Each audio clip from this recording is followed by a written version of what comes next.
দুজনে পুনরায় পা টিপে টিপে ইনায়ার ঘরের সামনে এসে দাঁড়ায়।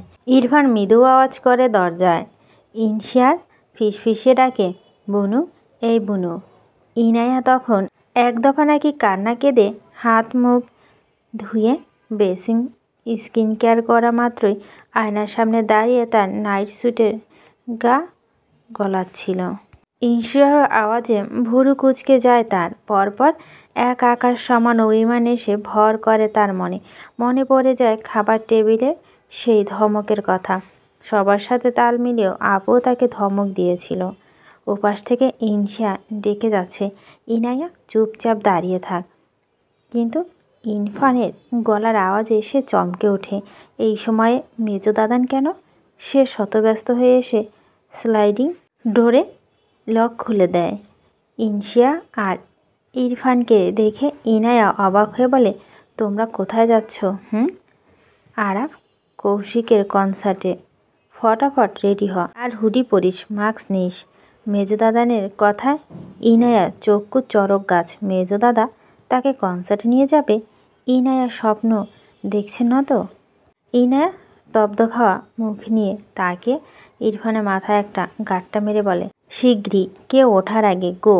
ইনায়া ইনশিয়ার দিকে তাকায়। ইনশিয়া হেসে ফিসফিসে বলে, তো ট্যুরে যাওয়া তো হবে না, কিউ না তুঝে কনসার্টে নিয়ে যাই, চল চল। ইনায়া মুখ মুহূর্তে উজ্জ্বল হয়ে যায়। কিছুটা হলো মন খারাপ ভ্যানিশ তার। আরাফ, কৌশিকের নামটা শুনেই মনটা নেচে ওঠে তার। দাদান তার আপু থেকে সময় চেয়ে একটা ওভারসাইজ হুডি, জিন্স আর স্নিকার্স রেডি করে ভাই বোনের সাথে ফুরফুরে মেজাজে পা টিপে টিপে বাড়ি নিঃশব্দে বেরিয়ে যায়। বাড়ির গাড়ি তারা নেয় না। বাড়ির সামনে 4 লেনে আধুনিক রাস্তা ধরে কিছুটা দূরে হাঁটতে একটা ক্যাব পেয়ে যায়। রাত তখন 12:27। তাদের গন্তব্য রানা ইউনিভার্সিটি। রাতের সময় তখন 1:58। ইহান তাজওয়ারে ঘুমের ব্যাঘাত ঘটিয়ে বেডসাইডের টেবিলের ওপর রাখা তার ফোনটা বেজে ওঠে। সেভ করা নাম্বারটা না দেখে ঘুম ঘুম চোখে ফোনটা রিসিভ করে কানে ধরে জোরালো ভারী গলায় বলে, হ্যালো, আসসালামু আলাইকুম দাদান, আমি ইরফান। কি ব্যাপার, এত রাতে ফোন করেছিস কেন? দাদান, একবার থানায় আসতে হবে তোমাকে। ইহান তাজওয়ার সাথে সাথে উঠে বসে, গম্ভীর কণ্ঠে বলে, উঠে হোয়াট? কোথায় তুই? কি করেছিস? দাদান, আমি থানায়, প্লিজ এসো, তারপর বলছি। লিভিং রুম থেকে মেয়েলি কণ্ঠে খিলখিল হাসির আওয়াজ আসছে। প্রেরণা বুঝে নেয় প্রণমী অথবা মিস জেনি হয়ে হয়তো। রাত বেয়াতে প্রণমী হুটহাট খিদে পেয়ে যায়। এত কিছু তলিয়ে দেখবার সময় নেই প্রণার হাতে। তাকে এই মুহূর্তে বেরোতে হবে। কোমল সুগঠিত শরীর থেকে সিল্কের নাইটি খুলে একটা সাধারণ সুতির শাড়ি, যাতে বলা হয় প্রেরণা জাতীয় পোশাক, সেটি জড়িয়ে নেয় সুরল অঙ্গে। শুদ্ধ গভীর ঘুমে আচ্ছন্ন প্রেরণা পার্স, ফোন আর স্কুটির চাবি নিয়ে বেরিয়ে আসে ঘর থেকে। ওকে দেখে মিস জেনি অবাক। প্রণমী বলে উঠে, কে উঠলে? আপু নাকি? আপু, জানো মিস জেনি আমাকে কি বলেছিল? সোনা, এসো শুনবো। শোন না, আমি একটু থানা যাচ্ছি। মিস জেনি অবাক হয়ে বলে, থানা? থানা কি প্রেরণা? কাজ আছে মিস জেনি। এত রাতে প্রীতমকে নিয়ে যাও। মিস জেনি কথায় প্রেরণা একবার শ্বাস ফেলে বলে, ওকে আনতে যাচ্ছি, একটু ঝামেলা হয়েছে, আপনি প্লিজ দরজা নক করে নিন। আর প্রণমী স্যান্ডউইচ খেয়ে ঘুমিয়ে যাক, রাতে জাগলে মাথা ব্যথা করবে। ব্যস্ত ভঙ্গিতে কথাগুলো বলে ক্যাবিনেট থেকে স্লিপার বের করে হন্তদন্ত হয়ে ফ্ল্যাটের বাইরে চলে যায় প্রেরণা। মিস জেনি দরজা লক করে উদ্বিগ্ন গলা বলতে থাকে, হে জিজাস, কি ঝামেলা হলো আবার? এই মেয়েটা দুদণ্ড শান্তি পায় না কেন? সারাদিন খাইতে এলো, এখন একটু ঘুমাতেও পারল না। প্রণমীর মুখ বিবর মলিন হয়ে আছে দুশ্চিন্তায়। জেনির কথা জবাবে বলে, আপু আসলেই খুব স্ট্রং, তাই না miss jenny? Miss jenny oven থেকে কেক বের করতে করতে বলে, স্ট্রং আলবাত। কত দুর্বল ছিল মেয়েটা। সেই দুর্বল মেয়েটা বাচ্চাপে একা একা সন্তান প্রসব করা থেকে শুরু করে শুদ্ধকে একা একা বড় করলো। কোনো তুলনা নেই এই মেয়েটার, কোনো তুলনা নেই। পুনমি একটা তপ্ত শ্বাস ফেলে। কখনো কখনো তার মনে হয় আপুর জীবনে সে একটা বাড়তি জিনিস। সে না থাকলে আপুর স্ট্রাগলটা আর একটু কম হতো। 2038-এর দিকে এই থানা পুরনো বিল্ডিং ভেঙে সেখানে মুখোমুখি দুটো ভবন নির্মাণ করা হয়।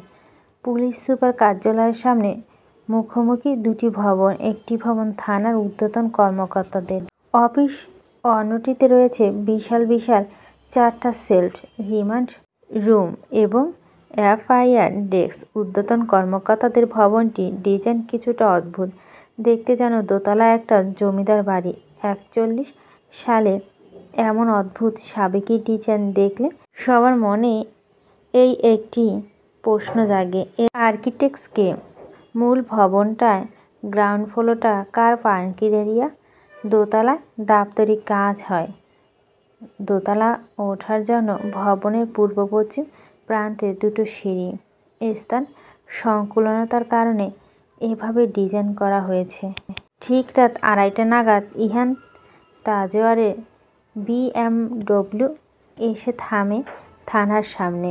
ব্যস্ত ভঙ্গিতে নেমে সজোরে এফআইআর ডেস্ক চলে যায় সে। ইরফানের সাথে কোনোভাবেই যোগাযোগ করা যাচ্ছে না। খুব সম্ভবত ফোনের চার্জ শেষ ইরফানের। কনস্টেবলের থেকে জানতে পারল ইরফান ওসির কেবিনে।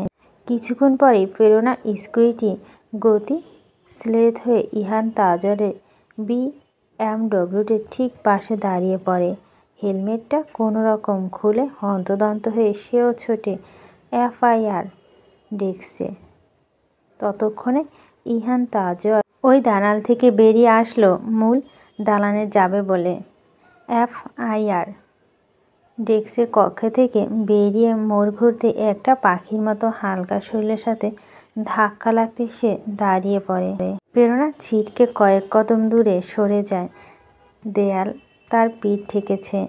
ডান বাহুতে ব্যথা পেয়েছে ভীষণ। যার সাথে এভাবে ধাক্কা লেগেছে সে পাথর কঠিন ইস্পাতের মতো শক্ত মানুষটাকে দেখতে মুখ ঘুরিয়ে তাকাতে কিছুটা চমকে ওঠে সে।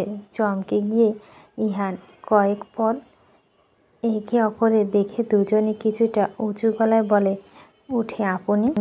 থানার মূল ভবনের দোতলায় গোল টেবিল রুমে মুখোমুখি দুটো দলের দলনেতা ইরফান মির্জা এবং প্রীতম আহসান একে অপরের দিকে তাকিয়ে আছে। দুজনই বেশ শান্ত, কিন্তু ওই 4টি চোখ ভয়াবহ হিংস্রতা, যেন সুযোগ পেলে একে অপরের মাথায় এই থানার দালান দেওয়ালে ঢুকে দেবে। ঠিক মাঝামাঝিতে একটা চেয়ারে ইহান তাজওয়ার বসে আছে। চওড়া কপাল, খাড়া নাক, সুদর্শন মুখটা দেখে বলা যাচ্ছে ভিতরে ভিতরে সে ভীষণ ক্ষুব্ধ। প্রেরণা কামরা এক কোণে একটা চেয়ারে বসে আছে, কপালে হাত ঠেকিয়ে। ভীষণ মাথা ধরে গিয়েছে তার। হঠাৎ হঠাৎ এমন হয়, ধপ করে মাথাটা ভীষণ ধরে যায়। ইরফান তার প্রীতমের সব বন্ধুদের অভিভাবকরা ইতিমধ্যেই এসে পৌঁছেছে থানায়। ঘটনার শুরু আজ কনসার্টে। বাংলাদেশি ব্র্যান্ড মিউজিক তারকা কনসার্ট চলছিল রানা ইউনিভার্সিটি স্টেডিয়াম সম মাঠে। সেখানে ইরফান বোনেদের নিয়ে গিয়েছিল। ইরফানের কিছু বন্ধু বান্ধবীরা ছিল ওখানে। এসেছিল প্রীতম এবং তার বন্ধুরা। পুরোটা কাকতালীয়। হয়তো ইরফানের ত্রিসীমানায় স্বেচ্ছায় যাওয়ার মন মানসিকতা প্রীতম আহসানের নেই। কনসার্টের ভিড়ে দুটো চিতা নেকড়ের দলে কেউকে দেখে ওঠেনি তখনও। কিন্তু বিপত্তি বাধে যখন প্রীতমের বন্ধু সারওয়ানের সাথে দুর্ঘটনাবশত ধাক্কা লেগে যায় ইরফানের বন্ধু অধরার। সারওয়ান ইচ্ছাকৃত করেনি কিছুই, কিন্তু খুব বাজেভাবে অধরার স্পর্শকাতর স্থানে ছোঁয়া লেগে যায় তার। অবশ্যই এসব ঠাসাঠাসি কনসার্টে এসব স্বাভাবিক। যারা এসব সহ্য করতে পারে তারা এসব কনসার্টে আসে। তবে অধরা ক্ষেপে ওঠে যখন দেখে ছেলেটা সারওয়ান, প্রীতমের বন্ধু। প্রীতমের বন্ধুরা ইরফানের গ্যাংয়ের চোখের বিষ। অধরা তাৎক্ষণিক প্রতিক্রিয়া হিসেবে একটা চড় মারে সারওয়ানের গালে। ওটাই ছিল সূত্রপাত। ভীষণ নোংরা ঝামেলা বাঁধে সেখানে। ইরফান আর প্রীতম সমানে সমান, দুজন দুজনাকে যথেষ্ট আঘাত করেছে। সাথে তাদের বন্ধুরাও তো আছে। ছোটোখাটো একটা ধাওয়া পাল্টা খাওয়া হয়েছে। অথরিটি সামলে না পেরে থানা ফোন করে পুলিশ ডেকে নেয়। আপাতত সবাই চুপচাপ। আজকে মারামারিতে প্রত্যেকে অল্প দিয়ে বেশি চোট পেয়েছে। প্রীতমের ফর্সা সুদর্শন গাল আরও একটা কাটার দাগ বসে যায় বোধ হয়। প্রেরণার ভাইয়ের মুখের দিকে তাকিয়ে পরপর দুটো দীর্ঘশ্বাস ছেড়ে বলে, চশমা ভেঙে গিয়েছে প্রীতমের। প্রেরণা তার পাশ থেকে প্রীতমে একটা চশমা বের করে জামির কাছে দেয়। জামি প্রীতমের হাতে দেয়। প্রীতম চশমা পরে আপুর দিকে এক পলক তাকে মাথা নিচু করে নেয়। সে ঠিক বুঝে উঠতে পারছে না আপুর কাছে কিভাবে ক্ষমা চাইবে। প্রেরণা যে ভাইয়ের ওপর ভীষণ রেগে আছে তা দেখে বোঝা যাচ্ছে। থানার ডিউটি ওসি নাজমুল এসে সেখানে দাঁড়ায়। ইহান তাজওয়ার উঠে দাঁড়িয়ে আন্তরিক হাসি দিয়ে তাকে বলে, ধন্যবাদ আপনাকে বিষয়টা এভাবে দেখার জন্য। এখন আমরা যেতে যাচ্ছি। আর অবশ্য যাবেন। ওসি নাজমুলের কথা সুর প্রশ্রয়ে সব অভিভাবকরা উঠে দাঁড়ায়। নাজমুল সবাইকে উদ্দেশ্য করে বলতে থাকে, ভাগ্যিস ডিউটিতে আমি ছিলাম। শিহাব ভাই থাকলে আজকের রাতটা আপনাদের ছেলে মেয়েদের এখানে কেটে যেত। ওরা যা করেছে। ইরফান প্রীতমের দুপক্ষের সদস্যরা নির্বিকার চিত্রে দাঁড়িয়ে আছে। এত বড় একটা ঝামেলা পরও তাদের কোনো হেলদোল নেই। একদল আরেক দলের চোখ দিয়ে ছুরিঘাত করছে। ইহান শান্ত চোখে ইরফানকে এক পলক দেখে নাজমুলকে বলে, থ্যাংক ইউ অ্যাগেন। ফার্দার এমন কিছু হবে না। নাজমুল হেসে বলে, হোপ সো। এনিওয়ে, আগামীকাল নতুন এসপি জয়েন করবে নিশ্চয় জানেন? জি, আমরা অধীর আগ্রহে তার অপেক্ষাতেই আছি। নাজমুলের সাথে খুচরা কিছু আলাপ সেরে ইহান ইরফানকে নিয়ে বেরিয়ে পড়ে। সবাই দলে দলে নামছে। থানার গেটের কাছে এসে ইহান তাজওয়ার এবং ইরফানের সাথে পুনরায় মুখোমুখি হয় প্রেরণা এবং প্রীতম। ইহান এক পলক তার সামনে দাঁড়িয়ে থাকা সিমসাম গড়নের ভদ্রমহিলার দিকে তাকিয়ে গাড়িতে উঠে বসে। ভাই স্কুটারে উঠতেই প্রেরণা স্কুটার উড়িয়ে চলে যায়। ইহান তাজওয়ারের BMW চলতে থাকে বিপরীত রাস্তা ধরে। কিছু সময় পেরোতে ইহান নীরবতা ভেঙে গুরুগম্ভীর স্বরে বলে ওঠে, বোন দুটোকে বুদ্ধি করে থানায় আনিসনি দেখে তোর ওপর থেকে কিছুটা রাগ কমিয়ে নিলাম। আজ তোর জন্য যদি ইনসিয়া আর ইনায়ার থানায় চক্কর দিত হতো তাহলে তোকে কি করতাম তা নিজেও জানি না আমি। ইরফান চুপচাপ। ইহান বলতে থাকে, কাল চিটাগাং চলে যাবি অ্যান্ড ইটস ফাইনাল। দাদান, you misunderstood. It's was just enough. শুনতে চাই না আমি। রুশফিদের বাড়িতে ওরা। বাকি রাস্তা দু ভাইয়ের কেউ কোনো কথা বলল না। ইনায়া বান্ধবী রুশফিয়াদের বাড়ির সামনে এসে গতিশীলতায় হর্ন বেজে ওঠে। ইনসিয়াও আর ইনায়াকে ঝামেলার পর ইরফান রুশফিয়াদের বাড়িতে পাঠিয়ে দিয়েছিল। হর্নের শব্দ পেয়ে ইনসিয়া আর ইনায়া শতব্যস্ত হয়ে রুশফিদের দোতলা থেকে নামতে থাকে। ইনায়া অন্যান্য বান্ধবীরাও আজ এসেছে রুশফিদের বাড়িতে নাইট স্টে করতে। রুশফির বাবা মা আজ বাড়িতে নেই। সব কটা উঠতি বয়সী মেয়ে। ইহান তাজওয়ারের গাড়ি হর্নের শব্দে হুড়মুড় করে দোতলার জানালা থেকে উঁকি দেয়। বলা বাহুল্য, ইনায়া দাদানের ওপর তারা সবাই খানিক দুর্বল। দেখলে একটা দুটো হার্টবিট মিস করে ফেলে। এ বয়সী মেয়েদের সাথে এ ধরনের পুরুষের ভীষণ আকর্ষণীয় লাগে। এক ঝলক দেখার পর সবাই রীতিমতোই একে অপরকে ঠেলছে। কিন্তু তাদের দুর্ভাগ্য, গাড়ি ততক্ষণে চলে গিয়েছে। ভোর 4:18। সুনামি ধেয়ে আসার পূর্ব মুহূর্ত। শান্তিনীরের নিচতলা লিভিং রুমে 3 সেট সোফা দখল করে ছড়িয়ে ছিটিয়ে বসে আছে বাড়ির বড়রা। সবাই অপেক্ষা করছে। বাড়ির পোর্চের নিচে গাড়ি থামতে ইনসিয়ার একটা ঢোক গিলে নেয়। এতক্ষণ সে বিশেষ পাত্তা না দিলেও এখন বেশ নার্ভাস লাগছে তার। তারা মাতা রানী ওই ঝাঁপি কি?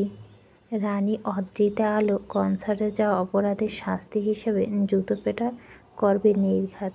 কেউ বাঁচাতে পারবে না, স্বয়ং শামীম ইয়াসা মির্জাও না। দ্বিতীয় দফা আরেকটা ঢোক গিলে ঘাড় চুলকে ইহানের দিকে তাকিয়ে নরম গলায় ডাকে, এই দাদান, প্লিজ একটু ম্যানেজ করো, আর কখনো এমন হবে না। বড় আপুকে এতটা নার্ভাস দেখে ইনায়া নার্ভাসনেস আকাশচুম্বক হয়ে দাঁড়িয়েছে। আজ কি হবে? এই তার কাটা মেজো দাদানের সাথে যাওয়া ভুল হয়েছে। তেসরা নজরে একবার মেজো দাদানের দিকে তাকায় সে। ইরফান অস্বাভাবিক শান্ত। ইহান গাড়ি থেকে নামতে নামতে ইনশিয়াকে বলে, দেখা যাক। গুটি গুটি পায়ে ভীতু বিড়ালছানা মতো দাদানের পিছু পিছু সদর দরজায় পেরিয়েও ইনশিয়া আর ইহান মাথা নিচু করে রেখেছে বিদায় তখনও দুজনে দেখতে পায়নি বড়রা। সবাই লিভিং রুমে তাদের জন্য অপেক্ষারত। আকস্মাৎ অদ্রিতা আলো কণ্ঠস্বর কানে যেতেই দাঁড়িয়ে পড়ে দুজন। মাথা তুলে তাকায় দুবোন, ঢোক গিলে নেয়। আলো এগিয়ে এসে মেয়েদের মুখের দিকে তাকিয়ে ইনশিয়াকে একটা চড় মারতে তার আগে বলিষ্ঠ হাতে ইহানের বড় মায়ের হাত ধরে ফেলে। আলো ক্ষুদ্র কণ্ঠে বলে, স্যার আমার হাত। স্যার। ইহান ইরফান ইনশিয়াকে আড়াল করে নেয়। ততক্ষণে ইনায়া ঠকঠক করে কাঁপছে।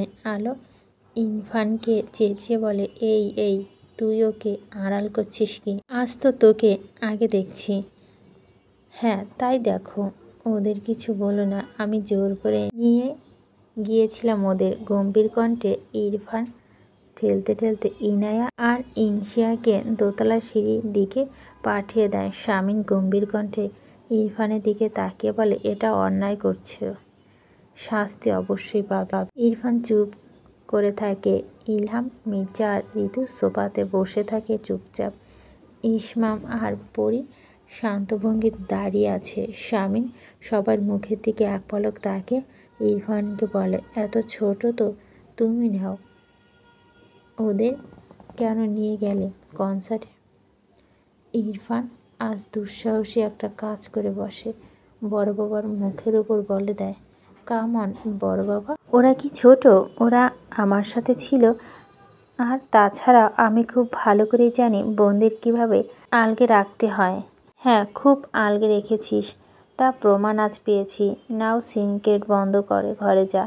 ব্রেকফাস্ট টেবিলে এই নিয়ে বিশদ আলোচনা হবে।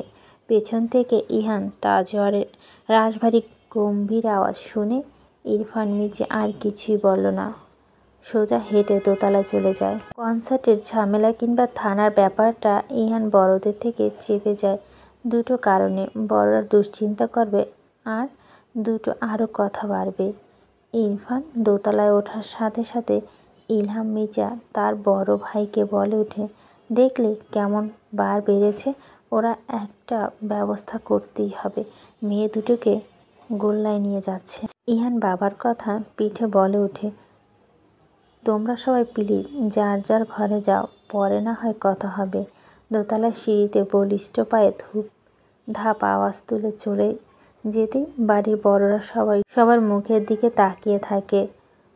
ঘুম তো কবে উড়ে গিয়েছে। ফজরের আজান দিয়ে দিতেই সবাই ব্যস্ত হয়ে ঘরের দিক ছোটে। 32 ঘন্টা পেরোনা একটা কথা বলেনি ভাইয়ের সাথে। অনুনয় বিনয় করে প্রীতম বোনের কাছে পাত্তা পেল না।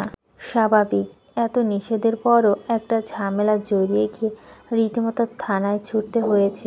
বোনকে থানায় যেতে হয়েছে। জীবনে এই প্রথমবার নিজের প্রতি ঘৃণা লাগছে প্রীতমের। কিন্তু তারই বা কী করার ছিল? ওই ইরফান মির্জা সব শুরু করেছে, সে শান্ত হয়ে থাকতো কিভাবে? ইরফানের কথা মাথা আসতে চোয়াল শক্ত হয়ে যায় প্রীতমের। ফর্সা সুদর্শন মুখটা নীলচে বনে হয়ে যায়।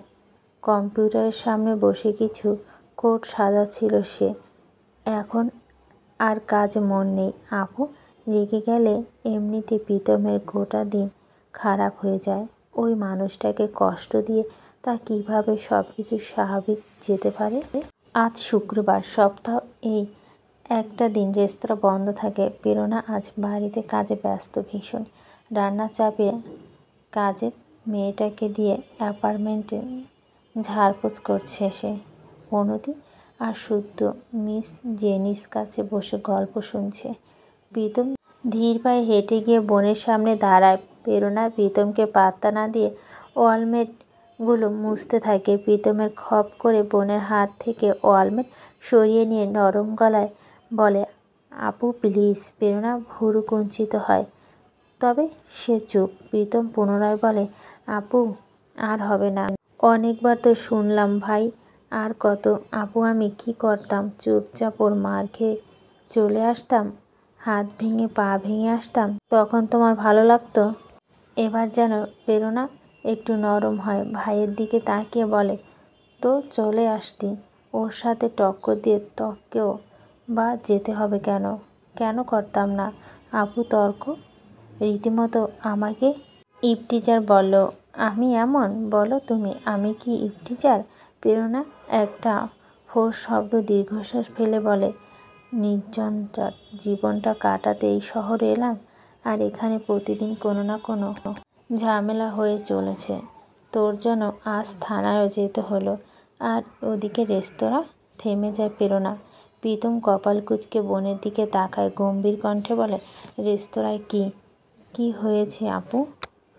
প্রেরণা সেন্টার টেবিলের ওপর থেকে পুরো ম্যাগাজিনগুলো সরিয়ে নিতে নিতে বলে, বাদ দে, আই উইল ম্যানেজ। প্রীতম নাছোড়বান্দা বোনের হাত দুটো ধরে নিচের দিকে ফিরিয়ে বলে, না তুমি বলো। কিছুক্ষণ আমতা আমতা করে প্রেরণা বলে ওঠে, ওই আমার রাইভাল পার্টি আছে না, গাজী কিচেন, ওরা খুব প্যারা দিচ্ছে রে আজকাল, বেশ রিউমার ছড়ানোর চেষ্টা করছে আমার আর রেস্তোরাঁর নামে। প্রীতমের গলা শক্ত হয়, অস্পষ্ট কিছু গালি দেয়, তারপর বোনের দিকে তাকিয়ে বলে, তা তুমি আইনি ব্যবস্থা কেন নিচ্ছ না এখনো? তোমাকে তো আগে বলেছি বেশ কয়েকবার, এত ইজি না ভাই, আমরা ভেসে এসেছি এই শহরে, আর ওদের শেকড় এই শহরে। আরে তুই বাদ দে না এসব করে, আমার কিচ্ছুটি করতে পারবে না ইনশাল্লাহ, আর না পারবে আমার মনোবল ভাঙতে। দৃঢ়তার সাথে কথাগুলো বলে প্রেরণা। বোনের হাতটা তখনও প্রীতমের হাতের মুঠোতে। প্রীতম বোনকে লক্ষ্য করে কণ্ঠে তেজ নিয়ে কথা বলতে থাকা এই ভদ্রমহিলার চেহারা ফুটে উঠেছে অসহায়ত্বের ছাপ, যা সে চাইলেও ঢাকতে পারবে না। প্রীতম একটা ঢোক গিলে বলে, এখন এসব কাজ আর করার দরকার কি আপু? তুমি শুধু শুদ্ধকে দেখো, আমি তো টুকটাক ভালো উপার্জন করছি। রেস্তোরাঁ কর্মচারীদের উপর ছেড়ে দাও। কর্মচারীদের ওপর ছেড়ে দিলে হয় না ভাই।